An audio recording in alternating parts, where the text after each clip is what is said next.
బొబ్బరి పప్పుతో ఇలా గారెలు చేసుకోండి. ఫస్ట్ బొబ్బరి పప్పుని నానబెట్టుకోవాలి. మీకు ఎంతైతే కావాలో అంత తీసుకొని వాటర్లో ఒక 2 times వాష్ చేసి ఓవర్ నైట్ నానబెట్టుకోండి. లేదంటే 4 to 5 hours నానినా సరిపోతుంది.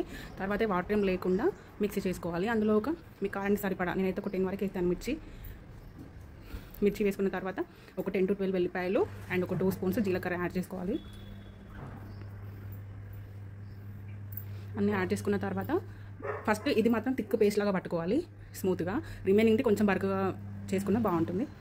ఒక ఆనియన్ వేసుకొని ఇలా థిక్ పేస్ట్ లాగా చేసుకున్నాక రిమైనింగ్ అంతా కొంచెం మరీ థిక్ పేస్ట్ లాగా కాకుండా అలా అని పప్పులాగా కాకుండా నార్మల్గా పట్టుకోవాలి. అప్పుడు తింటుంటే టేస్ట్ బాగుంటుంది.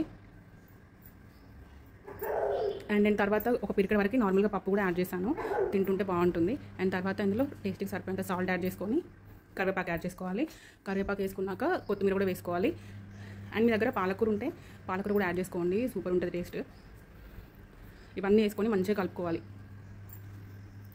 తర్వాత నార్మల్గా ఒక క్లాత్ తీసుకొని తడుక్కుని దానిపైన చిన్న చిన్న వడల్లాగా వేసేసుకొని ఆయిల్లో ఫ్రై చేసుకోవడమే.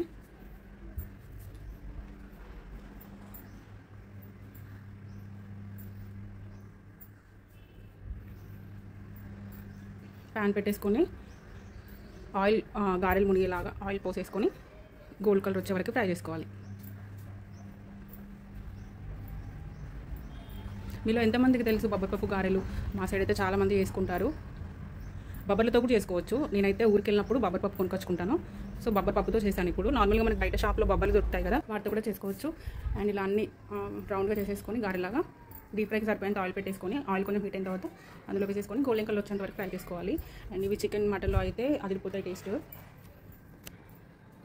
ఆయిల్ మరీ ఓవర్ హీట్ అవసరం లేదు, మనకి నార్మల్గా హీట్ అయిన తర్వాత వేసుకుంటే సరిపోతుంది.